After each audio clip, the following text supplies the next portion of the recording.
Hi hello నమస్తే welcome to our channel. నేను మీ Charmi. Journalist Sai పైన విమర్శలు చేస్తున్న శ్రీరెడ్డి అయితే గత ప్రభుత్వ హయాంలో వైఎస్ఆర్సీపీ పార్టీకి నేనున్నాను, నేను మీ వెంటే ఉంటాను అని చెప్పిన వ్యక్తులలో జర్నలిస్ట్ సాయి ఇంకొక వ్యక్తి అనుకోవచ్చు.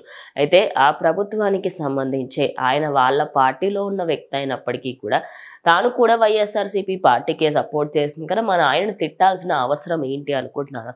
అయితే ఆయన చేసిన వీడియోలలోనే తినని కూడా తిట్టడం జరిగింది. ఇక ప్రభుత్వం గురించి నీకు నోటికి ఎంత వస్తే అంత మాట్లాడతావా, అదే కాకుండా నా గురించి మాట్లాడాల్సిన అవసరం నీకేంటి, బూతులు మాట్లాడుతూ బూతులు తిడుతూ అటు ప్రభుత్వాన్ని తిడుతూ ఇటు మిగతా వాళ్ళని కూడా తిడుతూ వ్యూస్ అదేవిధంగా మనీ సంపాదించుకుంటున్నావు నువ్వు అని జర్నలిస్ట్ సాయి చెప్పాడు. ఇక దానికే కౌంటర్ ఇస్తూ, అవునా నేను బూతులు మాట్లాడుతూ సంపాదించుకుంటున్నాను కదా, మరి నీకు తెలిసిన దాని గురించే నాకు వచ్చి చెప్పు మరి అంటూ తానైతే చెప్పిందనమాట. అయితే నువ్వు జర్నలిస్ట్గా ఏదో మార్స్ నుంచి దిగి వచ్చినట్టు, మార్స్లోకి వెళ్ళి జర్నలిజం చదివి కిందికి వచ్చిన ఏదో దేవదూతలాగా బిహేవ్ చెయ్యు, కానీ నువ్వు కూడా ఒక సాదాసీదా మనిషివి అంటూ ఇటు శ్రీరెడ్డి చెప్పడం జరిగింది. అదే కాకుండా గత ప్రభుత్వంలో వైఎస్ఆర్సీపీ దగ్గర నుంచి అందరూ తీసుకున్న మనీ కంటే ఎక్కువ నువ్వే తీసుకున్నావు, మరి దాని గురించి ఏమంటావు? ఇది నాకు తెలిసిన విషయం కాదు, జనాలు అందరూ మాట్లాడుకుంటున్న విషయం, మరి వీటన్నిటి గురించి ఎందుకు మాట్లాడవు? నీకు సిగ్గు కానీ కనీసం బాధ్యత అయినా కూడా లేదు. జర్నలిజం అని చెప్పి నోటికి ఎంత వస్తే అంత మాట్లాడతావు నువ్వు. దాని గురించి ఇప్పుడు నువ్వు నా గురించి మాట్లాడే అంత పెద్దవాడివా అంటూ తానైతే చెప్పుకొచ్చింది. ఇక అదే కాకుండా చాలా అంటే చాలా బూతులు తిట్టింది అనమాట శ్రీరెడ్డి. తాను నార్మల్గా మాట్లాడినప్పటికీ కూడా వైఎస్ఆర్సీపీ ప్రభుత్వంలో ఆర్కే రోజాకి ఈక్వల్ స్టేజ్లో అటు యాంకర్ శ్యామలకి ఒక అధికార ప్రతినిధి పోస్ట్ ఇవ్వడంతో తనకి దానిపైన కూడా చాలా మట్టుకి ప్రాబ్లం ఉంది.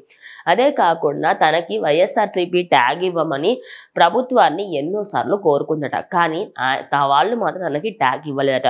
ఎందుకంటే తన పైన ఉన్న బ్యాడ్ నేము తనని వైఎస్ఆర్సీపీలోకి తీసుకుంటే పార్టీకి వచ్చే బ్యాడ్ నేము ఎక్కువ ఉంటుంది అని కొంతమంది అభిప్రాయపడ్డారు. కానీ వైఎస్ఆర్సీపీకి ఎవరూ కూడా తానంతా ఎవరెవరైతే ఇప్పుడు చాలా మంది ఏ సైడ్ ఎక్కువగా ఉంటే ఆ సైడ్ వెళ్ళిపోయే విధంగా ఉంటుంది, కానీ చాలా జెన్యూన్గా ఒకే పార్టీని నేనున్నాను ఆ పార్టీకి అని సపోర్ట్ చేసిన వ్యక్తులలో వైఎస్ఆర్సీపీ పార్టీకి నేనున్నాను అంటూ ఉన్న ఏకైక వ్యక్తి ఖచ్చితంగా శ్రీరెడ్డి అని చెప్పుకోవచ్చు. అయితే తాను మాత్రం ఇప్పుడు జర్నలిస్ట్ సాయి పైన చేసిన వ్యాఖ్యలు సోషల్ మీడియాలో వైరల్గా మారాయి. ఎందుకంటే ఆయనకి సంబంధించి వైఎస్ఆర్సీపీ పార్టీని సపోర్ట్ చేస్తూ ఇటు శ్రీరెడ్డిని తిట్టడం కరెక్ట్ కాదని, అదేవిధంగా తనకి సంబంధించి వాళ్ళ పార్టీలో ఉన్న వాళ్ళందరి పైన కూడా ఏమేం విమర్శలు చేశాడు వాటన్నిటి గురించి కూడా తన వీడియోలో అయితే మాట్లాడడం జరిగింది. ఇక ఆ వీడియోని తన సోషల్ మీడియా మాధ్యమాలలో అయితే షేర్ చేసింది.